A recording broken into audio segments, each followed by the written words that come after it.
and welcome to another beginner fingerstyle tutorial. My name is Mustafa, and today we'll focus on some holiday spirit with Deck the Halls arranged for fingerstyle ukulele. This arrangement consists of F major, C major, and G minor. But as always in fingerstyle, what is important is the context these chords are in and not necessarily what they are on a chord chart.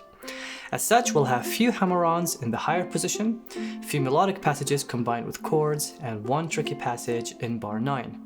Besides that, this should fit easily in your practicing routine if you've already played 3 to 5 fingerstyle songs.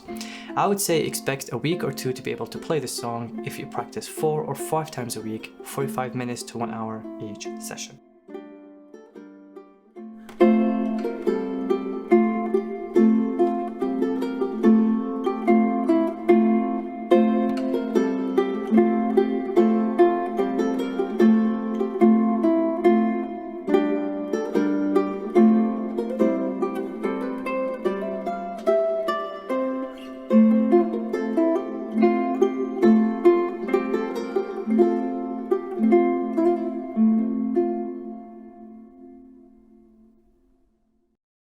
Deck the Halls starts with an F major chord, except we have the 4th finger playing the C note or the 3rd fret on the 1st string.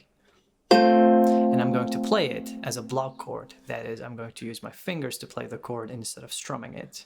Now I'm going to use my middle finger to play the 1st fret while holding the bass to give the illusion that the chord is still ringing. Now I'm going to let go and I'm going to play thumb, index, and ring. That's just open notes. And then I'm going to use my middle finger to play the 3rd fret on the 2nd string with my 4th finger to maintain a square posture with my left hand instead of my 3rd finger, which will mean I have to twist my wrist to get it. Use your 4th finger on the 3rd frets to maintain a square posture. Now in bar 2, that's an F major chord again. Then I'm going to use my index to play the 3rd fret again with my 4th finger, while maintaining the chord again to give the illusion that the chord is still ringing. Now I'm going to play the entire F major chord as a block chord, and then I have the 1st fret already pressed. Now I'm going to use my 4th finger to hit that C major chord.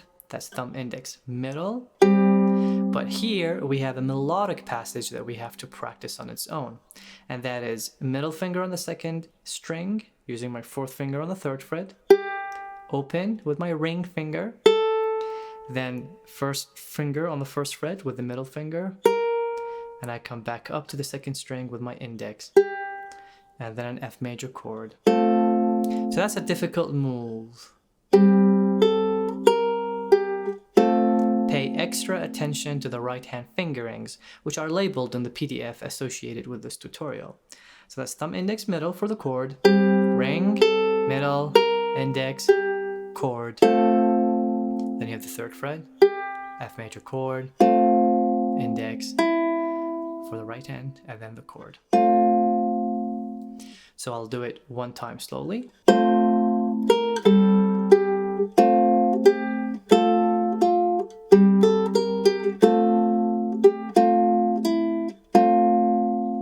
Now there's that repeat sign. So one thing you can do with this is you can play it lock chord the 1st time and strum it the 2nd time. So you can go strum, strum,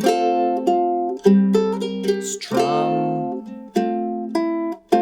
Obviously I am only strumming the chords that have all 4 strings, and where there are only 3 strings I'm using a block chord because it's easier to control versus having to mute that 1st string with my left hand. Once you play it twice, you now move to bar 5, which is a G minor chord, even though the beginning looks like a G major chord. Once you have your left hand pressing that G minor chord, you play thumb, index, middle, ring, then block chord.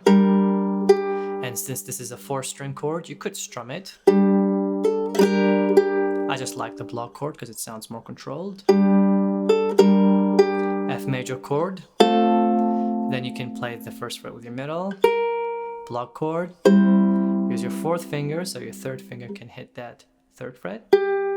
And again, you can strum these. In bar 7, that's your 1st finger on the 5th fret, so you have to come out of that C major chord with your 1st finger hitting that 5th fret, and then you play thumb middle, and then you play the 5th fret, hammer on the 7th fret, so that's, and then quickly use your 4th finger and index to play the 8th fret. So that's 1 and 2, 1 and 2. Similarly, you would do the same thing, but thumb on the 4th string and middle on the 1st string. So we really need to hear that direction from the 5th fret to the 8th fret. Which is why you shouldn't worry so much if you're not getting that 7th fret. What really matters is that we hear the landing on the 8th fret. And then in the 8th, and then in bar 8, you play thumb index middle, and then you use your 2nd finger and 3rd finger to hit those 7th frets, since you just came off a 4th finger on the 8th fret. And then you play 1st finger on the 5th fret, and then 4th finger on the 8th fret. Bar 9 is the most fun and the most difficult bar in the entire arrangement. You play the same chord you played in bar 1, except we're finger picking the entire beat. So you're going to play thumb and ring, index, middle, similar to what we did in bar 1, except now we're going to use our 1st finger knuckle and we're going to bar that 1st string. But when I say bar, I don't mean actually barring both strings, you're just coming down. So right now, I'm not actually playing that 2nd string. All I'm doing is I'm using my knuckle and I'm breaking it to get to that 1st string. And then thumb and middle, index, middle. So the reason this is fun and cool is because you have this ticka ticka ticka ta rhythm. And it has to be smooth, one note after the other. You cannot think about it, so you have to practice it, that you start and you finish it, kind of like your magic trick. You cannot stop in the middle. And when you get at a tempo,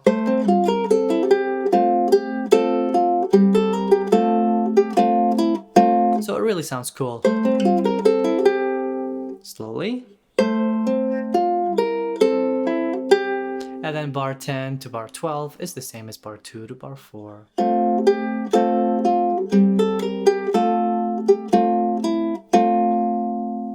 So make sure you practice those melodic passages with the correct right hand fingerings, and it's your choice to decide to play either block chords or strumming the chords. My advice is to play it both ways so you can practice both skills, and make sure you practice that magic trick in bar 9. And that's it for this tutorial. I hope you can play this song for your family, friends, kids, and whoever you want, and hopefully bring a smile to their face.